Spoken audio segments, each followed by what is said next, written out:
नमस्कार दोस्तों, मैं हूं शेखावत और आप देख रहे हैं एसएससी हब। तो फ्रेंड्स, आज हम करेंगे एनटीपीसी का जो हमारा सेट चल रहा था। आज हमारा है सेट नंबर 9। आप यहां पे देख सकते हो, आज हमारा है सेट नंबर 9 और सेट है 5 जनवरी 2021 का शिफ्ट 1 का प्रैक्टिस सेट, यानी जीके जीएस कंप्लीट करेंगे। आपको इसकी टेलीग्राम चैनल पे पीडीएफ मिल जाएगी और पिछली एक दो पीडीएफ नहीं आई है, आज वो कंप्लीट पीडीएफ डाल दी जाएंगी। तो चलिए चलते हैं हमारे फर्स्ट क्वेश्चन के ऊपर।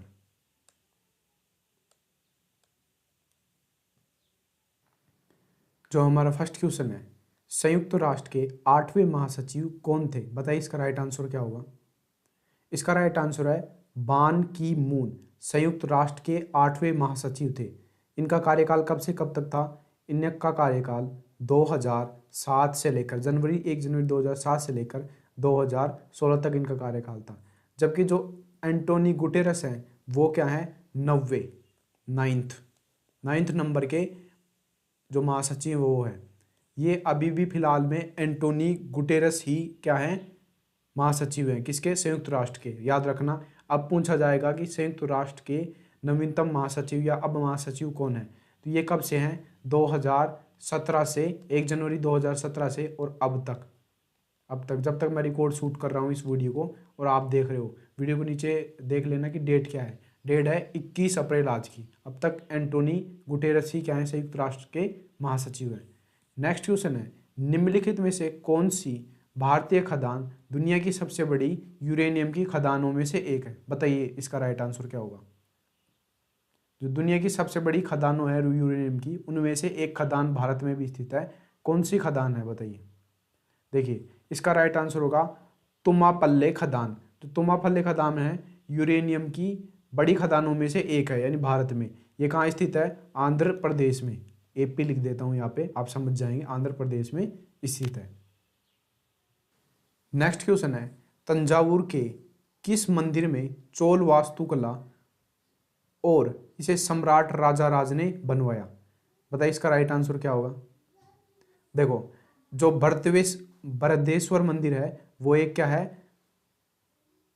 राजा राज द्वारा बनाया गया चोल वास्तुकला का मंदिर है। यह एक हिंदू मंदिर है, ध्यान रखिएगा। बृहदेश्वर मंदिर है वो एक हिंदू मंदिर है। नेक्स्ट क्वेश्चन है, निम्नलिखित में से कौन से शहर या राज्य की लगभग आदि सूती मिलों के साथ सबसे महत्वपूर्ण केंद्र के रूप में उभरा है? बताइए इसका राइट आंसर क्या होगा। इसका राइट आंसर है कोयम्बटूर सूती मिलों में सबसे अग्रणी है। यहाँ पर कपड़े की बजाय सूत का उत्पादन ज़्यादा होता है। यहाँ पे लिख देता हूँ, सूत उत्पादन ज़्यादा। कोयम्बटूर कहाँ स्थित है? यह तमिलनाडु में स्थित है। यहाँ पे लिख देता हूँ कोयम्बटूर, TN, तमिलनाडु, ध्यान रखिएगा। नेक्स्ट क्वेश्चन है, उत्पादन की प्रति इकाई कुल लागत क्या कहलाती है? बताइए इसका राइट आंसर क्या होगा। जो उत्पादन की प्रति इकाई कुल लागत क्या कहलाती है? यह कहलाती है औसत लागत, यानी कि जो टोटल होता है उसका, और जो यहाँ पे टोटल व्यक्ति होते हैं उनका भाग दिया जाता है तो उनका औसत निकल के आता है। तो इसको क्या बोलते हैं? औसत लागत इकाई, यानी कि प्रति इकाई, यानी प्रत्येक व्यक्ति के कितने कितने भाग आ रहा है, इसको क्या बोलते हैं? औसत लागत। यहाँ पे औसत निकाला जाता है। नेक्स्ट क्वेश्चन है, वर्धमान का राजा कौन था जब स्थायी बंदोबस्त लागू किया गया? बताइए इसका राइट आंसर क्या होगा। देखो इसका राइट आंसर है तेजचंद था। वहां के राजा कौन थे? राजा तेजचंद। वर्धमान का राजा जब क्या किया गया? स्थायी बंदोबस्त लागू किया गया। स्थायी बंदोबस्त कब लागू किया गया? 1793 ईस्वी में स्थायी बंदोबस्त लागू किया गया। इसका ध्यान रखिएगा, महाराजा तेजचंद। नेक्स्ट क्वेश्चन है, 1967 में भारत में पहला प्रायोगिक उपग्रह दूरसंचार पृथ्वी स्टेशन कहाँ स्थापित किया गया? बताइए इसका राइट आंसर क्या होगा। इसका राइट आंसर होगा अहमदाबाद में ये स्थापित किया गया। यह पहला दूरसंचार उपग्रह स्टेशन कहाँ पे स्थापित किया गया? अहमदाबाद में 1967 में। किसने किया? इसरो द्वारा किया गया। ये आप यहाँ पे ध्यान रख सकते हो कि यह इसरो द्वारा किया गया। नेक्स्ट क्वेश्चन है, वह भूमि जो एक या एक से कम कृषि वर्ष के लिए खेती के बिना छोड़ी जाती है क्या कहलाती है? देखिए मैं आपको बताता हूँ। लगभग वर्ष में 2 फसलें उगती हैं, रबी की और खरीफ की, मुख्यतः भूमि पे। तब क्या किया जाता है, एक फसल उगा दी जाती है, यहाँ पे पहली फसल उगा दी गई, साथ फिर क्या किया गया, भूमि को खाली छोड़ दिया गया कुछ समय के लिए, या तो एक फसल यानी कि एक फसल के लिए खाली छोड़ दिया गया, फिर वापस से क्या किया गया, वापस से इस पे फसल उगाई गई, यानी कि इस जो समय खाली छोड़ा गया उस खाली समय को क्या कहते हैं, इसको बोलते हैं वर्तमान प्रति समय। ध्यान रखिएगा इस बात को। नेक्स्ट क्वेश्चन है, औपनिवेशिक शासनकाल को सर्वप्रथम कहाँ स्थापित किया गया? बताइए इसका राइट आंसर क्या होगा। देखो इसका राइट आंसर है बंगाल में स्थापित किया गया। ईस्ट इंडिया कंपनी यानी EIC द्वारा यह कहाँ पे स्थापित किया गया, बंगाल में स्थापित किया गया। ध्यान रखिएगा इस बात को, ईस्ट इंडिया कंपनी द्वारा बंगाल यानी कलकत्ता में सबसे पहले औपनिवेशिक शासन की स्थापना की गई। नेक्स्ट क्वेश्चन है, भारत में राज्य पुनर्गठन आयोग का गठन कब किया गया? इसकी डेट बताइए आप। जो राज्य पुनर्गठन आयोग है कब स्थापित किया गया? देखिए यहाँ पे ईयर दे रखा है 1953 में, यदि डेट पूछे तो 22 दिसंबर 1953, ये भी पूछ सकता है। 22 दिसंबर 1953 में राज्य पुनर्गठन आयोग की स्थापना की गई। इसकी स्थापना क्यों की गई थी? देखो राज्य सरकार केंद्र सरकार में कुछ विवाद चल रहा था सीमाओं को लेकर, यानी कि कोई राज्य बोल रहा था ये हमारी सीमा है, ये हमारी सीमा नहीं है, ऐसे कुछ विवाद चल रहा था। तो केंद्र सरकार ने क्या किया कि राज्य पुनर्गठन आयोग का निर्माण किया कि वो क्या करे, सीमाओं को डिफाइन करे, किस राज्य को कौन सी बाउंड्री मिलेगी, यानी सभी की बाउंड्री फिक्स की जाए। इन्होंने 2 साल तक प्रयास किया और 1955 में 14 जो राज्य और 6 क्षेत्रों को पुनर्गठित किया। ये ध्यान रखिएगा कि कितने राज्य, यानी 14 राज्य और 6 क्षेत्र को पुनर्गठित किया। पुनर्गठित पूछा जा सकता है कितने राज्य और क्षेत्रों को पुनर्गठित किया? 14 राज्य और 6 क्षेत्रों को पुनर्गठित किया 2 साल में। नेक्स्ट क्वेश्चन है, न्यूरॉन के किस भाग में सूचना प्राप्त होती है? बताइए इसका राइट आंसर क्या होगा। जो तंत्रिका तंत्र है उसके किस भाग में क्या प्राप्त होती है, सूचना प्राप्त होती है? देखिए इसका राइट आंसर है डेंड्राइड में सूचना प्राप्त होती है। ये मैंने एक कच्चा चित्र बनाया है किसका, तंत्रिका तंत्र का। ये आप यहाँ पे देख सकते हो, ये केंद्र में, ये इसको डालते हैं न्यूक्लियस या केंद्रक। ध्यान रखिएगा इस बात को, जो सबसे मध्य में होता है तंत्रिका तंत्र के उसे केंद्रक या न्यूक्लियस बोला जाता है। आपको ये बार संरचना दिख रही होगी आगे वाली में, इसको क्या बोलते हैं, डेंड्राइड। डेंड्राइड बोलते हैं इसको। ध्यान रखिएगा इस बात को, जो बाहर ये उभरी हुई संरचना दिख रही है तिल्लियों के समान निकली हुई, इसी को डेंड्राइड बोला जाता है। नेक्स्ट क्वेश्चन है, इनमें से कौन सी कंप्यूटर की विशेषता नहीं है? बताइए। कंप्यूटर की विशेषताओं में स्पीड भी है, एक्यूरेसी भी है, डेटा स्टोर भी करना है, जबकि इंटेलिजेंस कॉन्स्ट जो है अभी क्या है कंप्यूटर में, अभी इसे विकसित नहीं किया गया है। प्रयास कर रहे हैं कि आर्टिफिशियल इंटेलिजेंस द्वारा कंप्यूटर में इंटेलिजेंस दी जाए, लेकिन वो मानव की तरह सोच नहीं सकता है अभी भी। नेक्स्ट क्वेश्चन है, अंतर्राष्ट्रीय नृत्य दिवस कब मनाया जाता है? बताइए इसका राइट आंसर क्या होगा। देखिए इसका राइट आंसर है 29 अप्रैल को अंतर्राष्ट्रीय नृत्य दिवस मनाया जाता है। यह क्यों मनाया जाता है, किसकी याद में मनाया जाता है, सीधा सीधा इसको ध्यान रखिएगा। इसके जो जनक हैं आधुनिक बेले, बेले डांस होता है एक आधुनिक जो मॉडर्न डांस है बेले, बेले के जनक कौन है, वो है जीन जोर्जेस नोवरे। यहाँ पे लिख देता हूँ, जीन जोर्जेस नोवरे, जीन जॉर्जेस नोवरे। ये क्या है, अंतर्राष्ट्रीय नृत्य के जनक हैं, इन्हें जनक या इनकी याद में इसको मनाया जाता है। कब? 29 अप्रैल को। नेक्स्ट है, इनमें से कौन सी पूंजी प्राप्त करने का हिस्सा नहीं है? बताइए इसका राइट आंसर क्या होगा। देखिए पूंजी प्राप्ति क्या होती है, पूंजी प्राप्ति होती है अचल संपत्तियों की बिक्री से प्राप्त नकद, कंपनी के शेयर या फिर ऋण, बॉन्ड जैसे सभी संसाधन होते हैं वो क्या कहलाते हैं, पूंजीगत प्राप्ति। पूंजीगत प्राप्ति कहलाती है। ध्यान रखिएगा इस बात को। जो बॉन्ड होते हैं, ऋण की वसूली होती है, विनिवेश होता है, ये सब। जबकि जो टैक्स होता है वो पूंजी प्राप्ति में नहीं आता है, इस बात को ध्यान रखिएगा। यह एक प्रकार का प्रत्यक्ष कर है, प्रत्यक्ष है, पूंजी प्राप्ति में नहीं आता है। नेक्स्ट क्वेश्चन है कि प्रधानमंत्री जवाहरलाल नेहरू द्वारा औपनिवेशिक रूप से भारत का पहला परमाणु रिएक्टर का उद्घाटन कौन से वर्ष किया गया? बताइए इसका राइट आंसर। इसका राइट आंसर होगा 1957 में प्रधानमंत्री जवाहरलाल नेहरू द्वारा जो पहला परमाणु रिएक्टर है उसकी क्या की गई, उद्घाटन किया गया। कौन सा था पहला परमाणु रिएक्टर? यहाँ पे लिख देता हूँ, अप्सरा नाम का पहला परमाणु रिएक्टर था। फर्स्ट परमाणु रिएक्टर, परमाणु रिएक्टर, ध्यान रखिएगा इस बात को कि पहला परमाणु रिएक्टर कौन सा था? अप्सरा। प्रधानमंत्री जो जवाहरलाल नेहरू थे उस टाइम पे, उन्होंने क्या किया था, इसका उद्घाटन किया था। नेक्स्ट क्वेश्चन है खिलाफत आंदोलन का नेतृत्व किसने किया? बताइए इसका राइट आंसर क्या होगा। देखो, जो अली बंदूज थे उन्होंने खिलाफत आंदोलन का नेतृत्व किया। यहाँ पे आप अली बंधु के नाम भी देख सकते हो, मैं यहाँ पे नाम लिख रहा हूँ, शौकत अली और मोहम्मद अली। अली बंदूज के नाम भी दे सकता है, शौकत अली और मोहम्मद अली। मोहम्मद अली, ये अली बंदूज के नाम थे। इन्होंने खिलाफत आंदोलन का नेतृत्व किया था, ध्यान रखिएगा इस बात को। यह 1919 में भारत में स्टार्ट किया गया था। नेक्स्ट क्वेश्चन है कि संयुक्त राष्ट्र के उस प्रमुख अंग का पहचान कीजिए जिसे 1994 में निलंबित कर दिया गया। बताइए इसका राइट आंसर क्या होगा।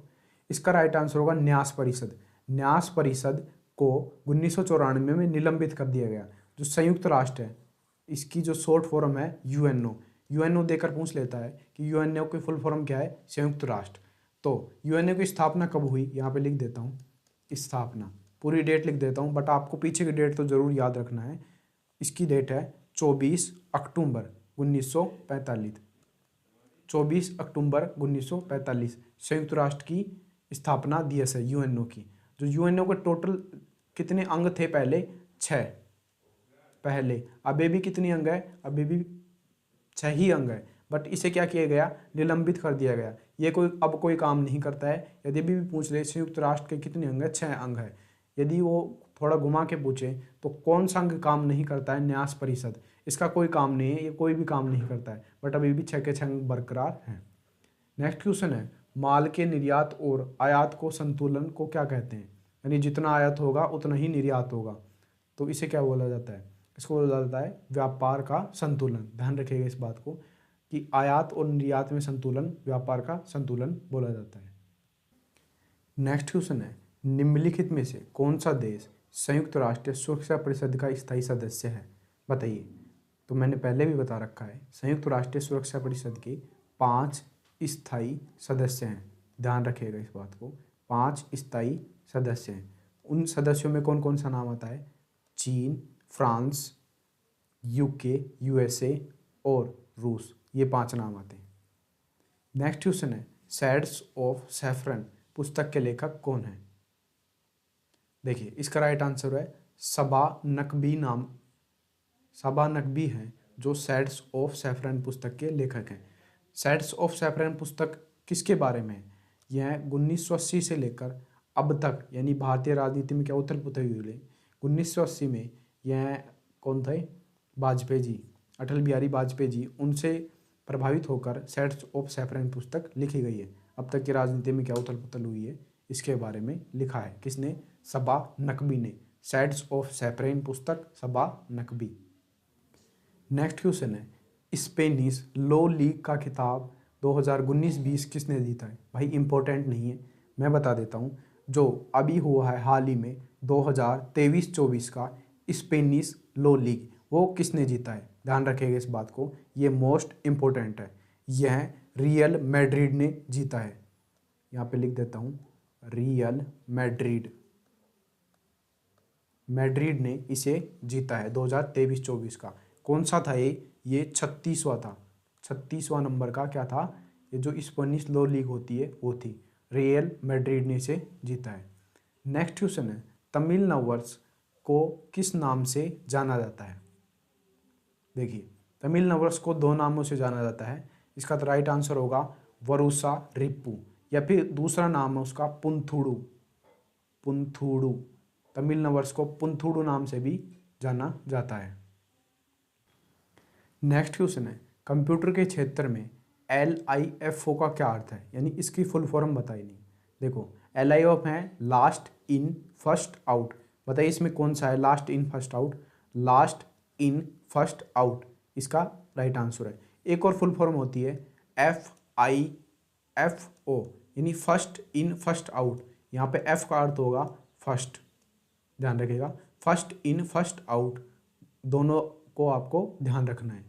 नेक्स्ट क्वेश्चन है, पृथक आंध्र प्रदेश के लिए आंदोलन को क्या कहा गया, यानी कि हमें एक अलग से आंध्र प्रदेश चाहिए, तो इसे क्या बोला गया उस टाइम पे? तो इसका राइट आंसर है विशालांध्र प्रदेश, यानी कि हमें एक बड़ा आंध्र प्रदेश चाहिए। ये क्यों चाहिए था कि जितने भी तमिल लोग थे उन्होंने मांग की कि हमें अलग से हमारा राज्य चाहिए, कौन सा? जो तमिल भाषी राज्य हो। तो इसके लिए क्या बोला गया कि विशालांध्र प्रदेश की मांग की गई। और अब आपको बता दूं कि पहले जो विशालांध्र प्रदेश था अब वापस से उसी आकार में आ गया, यानी वापस से छोटा हुआ, क्योंकि जो तेलंगाना था उसको 2 जून 2014 को क्या कर दिया गया, आंध्र प्रदेश से अलग कर दिया गया। तो क्या हो गया, अब वापस से जो पहले आंध्र प्रदेश था वही आंध्र प्रदेश रह गया है। तेलंगाना को कब अलग किया गया? 2 जून 2014 को आंध्र प्रदेश से अलग कर दिया गया। नेक्स्ट क्वेश्चन है, पौधों में प्रोटीन और अन्य यौगिकों के संश्लेषण के लिए किस तत्व की आवश्यकता होती है? बताइए इसका राइट आंसर। देखिए, इसका राइट आंसर होगा नाइट्रोजन। पौधों में जो प्रोटीन और अन्य तत्वों का संश्लेषण करने के लिए किसकी आवश्यकता होती है? नाइट्रोजन की।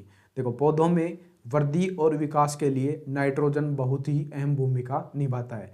जो नाइट्रोजन है हवा में तो जो अपने आसपास है उसमें हवा में तो कितना पाया जाता है? 78% के लगभग। यहाँ पे लिख देता हूँ, हवा में 78% पाया जाता है, पाया जाता है। कौन? नाइट्रोजन। ध्यान रखिएगा इस बात को, पूछा जाता है। लगभग 78% नाइट्रोजन हवा में पाया जाता है। नेक्स्ट क्वेश्चन है, कुछ जीव कार्बन डाइऑक्साइड को और पानी के रूप में अकार्बनिक स्रोतों से प्राप्त साधारण खाद्य सामग्री का उपयोग करते हैं। इन जीवों को किस नाम से जाना जाता है? बताइए इसका राइट आंसर। देखिए, जो जीव हैं कार्बन डाइऑक्साइड और पानी का उपयोग करके क्या करते हैं? भोजन बनाते हैं, यानी खाद्य सामग्री बनाते हैं। ऐसे जीवों को क्या कहते हैं? देखो, जो जीव खुद का भोजन स्वयं बनाए उसे स्वपोषी जीव कहते हैं। जो दूसरे के ऊपर निर्भर नहीं रहते हैं, जैसे पेड़ पौधे स्वयं का भोजन स्वयं बनाते हैं, किससे? कार्बन डाइऑक्साइड और प्रकाश संश्लेषण द्वारा, प्रकाश संश्लेषण प्रक्रिया द्वारा कार्बन डाइऑक्साइड और सूर्य के प्रकाश द्वारा अपना भोजन स्वयं बनाते हैं। वो क्या है? स्वपोषी हैं। ध्यान रखिएगा इस बात को। नेक्स्ट क्वेश्चन है, राउरकेला स्टील प्लांट की शुरुआत भारत के तत्कालीन प्रधानमंत्री द्वारा पहली ब्लास्ट फर्नेस के उद्घाटन के साथ कब हुई? बताइए इसका राइट आंसर कब हुआ? जो राउरकेला स्टील प्लांट है उसकी शुरुआत कब की गई? सीधा सीधा ये पूछ रहा है। उस समय के प्रधानमंत्री का नाम याद रखेगा, पंडित जवाहरलाल नेहरू उस समय के क्या थे? प्रधानमंत्री थे। इसका राइट आंसर है 1959 में जो राउरकेला प्लांट है उसकी क्या की गई? उद्घाटन किया गया। नेक्स्ट क्वेश्चन है, विभिन्न विद्युत सुरक्षा उपकरणों में विद्युत धारा के तापीय प्रभाव पर आधारित उपकरण को क्या कहा जाता है? देखिए, क्वेश्चन क्या पूछना चाह रहा है, ऐसा कौन सा उपकरण है जो विद्युत से हमें सुरक्षा प्रदान करता है, यानी सुरक्षा उपकरण के बारे में पूछ रहा है। इसका राइट आंसर होगा फ्यूज। फ्यूज क्या करता है? जो विद्युत धारा परिपथ होता है उसमें जुड़ा होता है फ्यूज। फ्यूज एक प्रकार का ऐसा तार होता है, जब उसे अधिक ताप दिया जाता है तो वो पिघल जाता है, तब विद्युत धारा प्रवाहित नहीं होती। यानी आपने सुना भी होगा कि फ्यूज उड़ गया, इस बात को तो आपने सुना ही होगा। फ्यूज उड़ने का मतलब है कि फ्यूज पिघल गया। फ्यूज में एक तार लगा होता है जो अत्यधिक धारा प्रवाहित होने पर पिघल जाता है और सर्किट में धारा प्रवाहित होना बंद हो जाती है। ध्यान रखिएगा इस बात। देखो, नेक्स्ट क्वेश्चन है, अभिकथन आया राम गया राम भारत में राजनीतिक शब्दावली सबसे लोकप्रिय हुई, इसका वर्णन करने के लिए, यानी कि यह किसके लिए बोला गया? आया राम गया राम। बताइए इसका राइट आंसर। देखो, मैं आपको एक स्टोरी सुनाता हूँ जो रियल है। स्टोरी यह है कि जब 1967 में हरियाणा के आम चुनाव हुए, यानी कि जो विधानसभा के चुनाव हुए, 1967 में, जब जो गयालाल नाम का एक व्यक्ति था उसने क्या किया, स्वतंत्र राजनेता के रूप में विधायक चुना गया गयालाल। तो उस समय जो हरियाणा में 81 सदस्यीय विधानसभा थी, तो जो गयालाल था वो हसनपुरा विधानसभा से चुना गया। ध्यान रखिएगा, हसनपुर, जो हसनपुर विधानसभा है वहाँ से चुना गया विधायक के रूप में। तो गयाराम के बारे में ये बोला जाता है कि आयाराम गयाराम क्यों बोला जाता है और किसने बोला, ये बोला वीरेंद्र सिंह ने, राव वीरेंद्र सिंह ने बोला कांग्रेस में कि सबसे पहले गयाराम क्या हुआ, चुना गया राजनीति में विधायक, तो सबसे पहले ये कांग्रेस में चला गया। सुबह दोपहर होते होते इसने अपनी पार्टी चेंज कर ली, कौन सी, संयुक्त मोर्चा पार्टी में ये चला गया। फिर वापस शाम होते होते लोटे की तरह फिर पलट गया, फिर कांग्रेस पार्टी में सम्मिलित हो गया। इसने अपनी बार बार दल बदले, चुनाव कब हुए, 1967 में। तो यह गयालाल के लिए बोला गया कि आयाराम और गयाराम, बार बार इसने दल बदला। देखिए, इस दल बदल के चलते 52वां संविधान संशोधन किया गया, जो जिसमें 10वीं अनुसूची जोड़ी गई, जिसमें दल बदल पर क्या किया गया, विरोध किया गया। देखिए 52वां संविधान संशोधन, ध्यान रखिएगा इस बात को, संविधान संशोधन, इसमें क्या किया गया, 10वीं अनुसूची को जोड़ा गया, 10वीं अनुसूची जोड़ी गई, अनुसूची जोड़ी गई, जो किससे संबंधित है, 10 मतलब दल बदल, दल बदल। यदि कोई व्यक्ति दल बदल करता है तो उसे अयोग्य घोषित कर दिया जाएगा। ध्यान रखिएगा इस बात को, दल बदल कानून जोड़ा गया इसमें 10वीं अनुसूची में।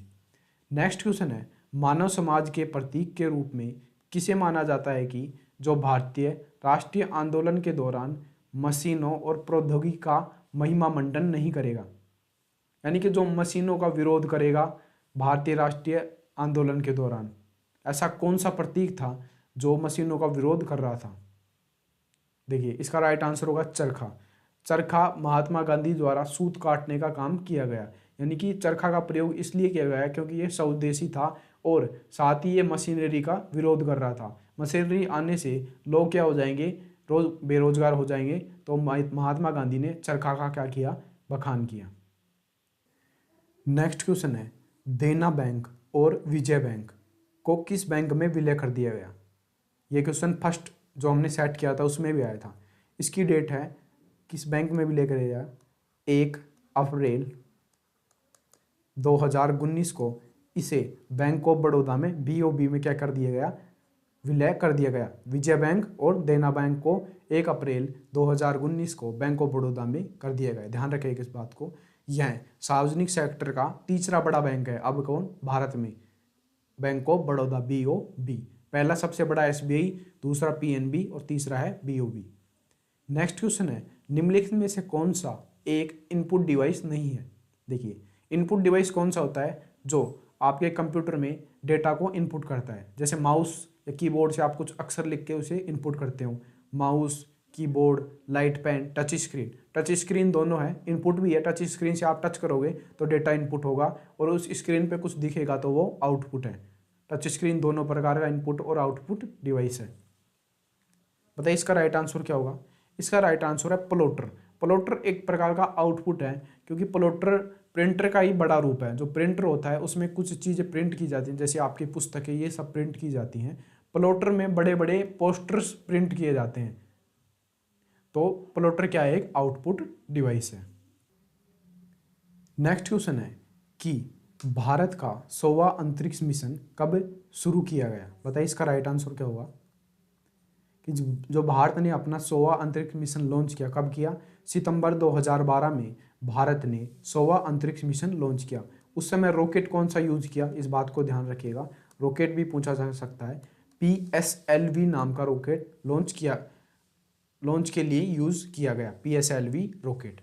नेक्स्ट क्वेश्चन है, कुलीन जमींदार शैली के पतन के बारे में सत्यजीत रे की प्रसिद्ध फिल्म कौन सी है, यानी कौन सी फिल्म में सत्यजीत रे ने जमींदार पक्ष के पतन के बारे में दिखाया है। देखिए आज़ादी से पहले जमींदार पक्ष बहुत मजबूत था, लेकिन आज़ादी के बाद जमींदार पक्ष का पतन हो गया। जो सत्यजीत रे फिल्म निर्माता हैं, उन्होंने जल सागर में क्या दिखाया है, जो कुलीन वर्ग था उसके पतन के बारे में दिखाया है। नेक्स्ट क्वेश्चन है 1913 में साहित्य के लिए नोबेल पुरस्कार किसे दिया गया, यानी कौन भारतीय हैं जिन्हें 1913 में साहित्य का नोबेल पुरस्कार दिया गया। इस क्वेश्चन को कई बार घुमा घुमा कर पूछा जाता है क्योंकि मोस्ट इंपोर्टेंट क्वेश्चन है। इसका राइट आंसर है रविंद्रनाथ टैगोर। दूसरा क्वेश्चन बताता हूँ कि भारत में सबसे पहले नोबेल पुरस्कार किसे दिया गया, तब भी आपको ध्यान रखना है रविंद्रनाथ टैगोर। ये पूछ ले कि एशिया का सबसे पहला पुरस्कार या नोबेल पुरस्कार किसे दिया गया, तब भी आप रविंद्रनाथ टैगोर ही करेंगे। इन्हें सबसे पहले साहित्य के क्षेत्र में 1913 में नोबेल पुरस्कार दिया गया। नेक्स्ट क्वेश्चन है कौन सा बंदरगाह है पूर्वी तट पर सबसे पुराने कृत्रिम बंदरगाहों में से एक है। बताइए इसका राइट आंसर क्या होगा। जो सबसे पुराने बंदरगाहों में एक है जो कृत्रिम रूप से निर्माण किया गया उसका।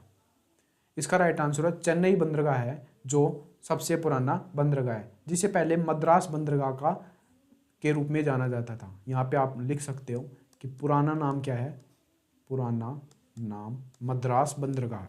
ध्यान रखिएगा इस बात को, इंपॉर्टेंट पॉइंट है जिसे मैं यहाँ पे लिख देता हूँ, मद्रास बंदरगाह है। देखिए नेक्स्ट क्वेश्चन है फूलों के अंडाशय के अंदर छोटे मन के जैसी संरचनाएं होती हैं, उन संरचनाओं को क्या कहा जाता है। इसका राइट आंसर है बीजांड कहा जाता है। किसको, फूल के अंदर जो गोल गोल छोटे छोटे मन के जैसी संरचना होती है उसे बीजांड कहा जाता है। देखिए यहाँ पे आप देख सकते हो पुंकेसर। पुंकेसर क्या है, जो फूल का नरजनन अंग भाग है उसे पुंकेसर कहते हैं, और जो स्त्री केसर होता है फूल का जो मादा जनन अंग है उसे क्या कहते हैं, स्त्री केसर कहते हैं। ध्यान रखिएगा इस बात को, पीछे भी क्वेश्चन आ चुका है स्त्री केसर क्या है, तो वो क्या है, फूल का मादा जनन अंग है। नेक्स्ट क्वेश्चन है लंदन में आयोजित दूसरे गोलमेलन सम्मेलन में कांग्रेस का प्रतिनिधित्व किसने किया। जब दूसरा गोलमेलन सम्मेलन हुआ तो कांग्रेस का प्रतिनिधित्व किसने किया, बताइए इसका राइट आंसर क्या होगा। देखिए जो दूसरा गोलमेलन सम्मेलन हुआ कब से कब तक के मध्य हुआ, ये डेट भी आपको पूछी जाती है या फिर सीधा सन आपको दे दिया जाता है। तो यहाँ पे ये देखिए सितंबर 1931 से यह दिसंबर 1931 के मध्य चला, तो दूसरा गोलमेलन सम्मेलन हुआ। डेट दे सीधा सीधा सन देता है, दूसरा गोलमेलन सम्मेलन किस वर्ष आयोजित किया गया, नीचे डेट दे देगा तो आपको राइट करना है 1931।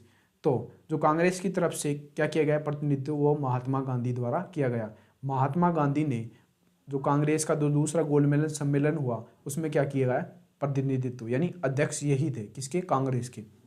देखिए जो मुसलमान लोग थे उनमें मोहम्मद अली जिन्ना और आगा खान और मोहम्मद इकबाल और भी लोग थे, जो मोस्ट इंपॉर्टेंट लोग थे उन्होंने मैंने आपको बताइए। देखिए महात्मा गांधी के साथ रंगासामी अयंगर और मदन मोहन दिलावर भी शामिल थे, किसमें, गोलमेलन सम्मेलन में।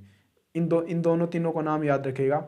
और दूसरा नाम याद रखेगा कि जो दूसरा गोलमेलन सम्मेलन हुआ उसमें दलित वर्ग में डॉक्टर भीमराव अंबेडकर शामिल थे, इस बात का भी ध्यान रखिएगा, ये मोस्ट इंपॉर्टेंट है। महिलाओं में सरोजनी नायडू दूसरा गोलमेलन सम्मेलन आयोजित हुआ उसमें भाग लिया इन्होंने। ये भी पूछ लेता है कि दूसरा गोलमेलन सम्मेलन कहाँ आयोजित हुआ, लंदन में, ध्यान रखिएगा। नेक्स्ट क्वेश्चन है किसी अर्थव्यवस्था में पूंजी स्टॉक में वृद्धि को शुद्ध निवेश या नई पूंजी निर्माण द्वारा मापा जाता है, तो इसे किस प्रकार व्यक्त किया जाता है। बताइए जो शुद्ध निवेश होता है उसका सूत्र क्या होता है, सीधा सीधा बात ये है। यहाँ पे देखिए शुद्ध निवेश क्या होता है, जो सकल निवेश होता है टोटल निवेश उसमें से मूल्यह्रास को घटा दिया जाता है तो शुद्ध निवेश बचता है। मैंने आपको पिछली बार भी बताया कि जो मूल्यह्रास होता है उसे कैसे डिनोट करते हैं। देखिए मैं उदाहरण देता हूँ आपको, यदि आपने एक पेन लिया दुकान से, आपने उसका थोड़ा बहुत यूज़ कर लिया तो वो क्या हो गया, मूल्यह्रास, यानी कि वो पेन आपने 5 रुपये में लिया, अब वो पेन वापस 5 रुपये में नहीं बिकेगा। या फिर आपने क्या किया, वो पेन 5 रुपये में ले लिया और वो पेन रखे रहने दिया, वापस दुकानदार को बेचने जाओगे तो वो 5 रुपये में कभी भी नहीं लेगा, वो क्या हो चुका है, उसका मूल्यह्रास हो चुका है। ध्यान रखिएगा इस बात को।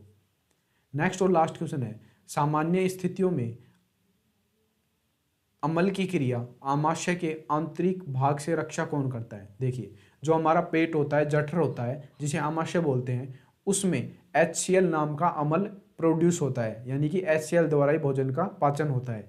उस पाचन को यदि भोजन पच जाता है तो हमारा पेट इतना मुलायम है कि HCl क्या होगा, पेट को भी पचा देगा। तो उसको पचाने से रक्षा कौन करता है, यानी ऐसी कौन सी परत बनी हुई है हमारे पेट के अंदर जो हमारे पेट की रक्षा करती है, किससे? HCl नाम के अम्ल से। बताइए इसका राइट आंसर। इसका राइट आंसर है श्लेष्म। इसको श्लेष्म बोलते हैं या इसको म्यूकस भी बोला जाता है। म्यूकस की एक परत होती है या श्लेष्म की एक परत होती है जो हमारे पेट में HCl से हमारी सुरक्षा करती है, हाइड्रोक्लोरिक अम्ल से हमारी सुरक्षा करती है। देखिए आज हमने कंप्लीट टोटल 40 किलो का एक्सप्लेनेशन किया है आपके सामने बिल्कुल। यदि ये वीडियो अच्छी लग रही हो तो अपने दोस्तों तक शेयर कर सकते हो, बता सकते हो उनको। यदि आज का हमारा ये लेक्चर अच्छा लगा हो तो वीडियो को लाइक कीजिए, चैनल को सब्सक्राइब कीजिए। Thanks for watching video. आपका दिन शुभ हो। इसकी PDF आपको टेलीग्राम चैनल पे अभी थोड़ी देर में डाल दी जाएगी। धन्यवाद।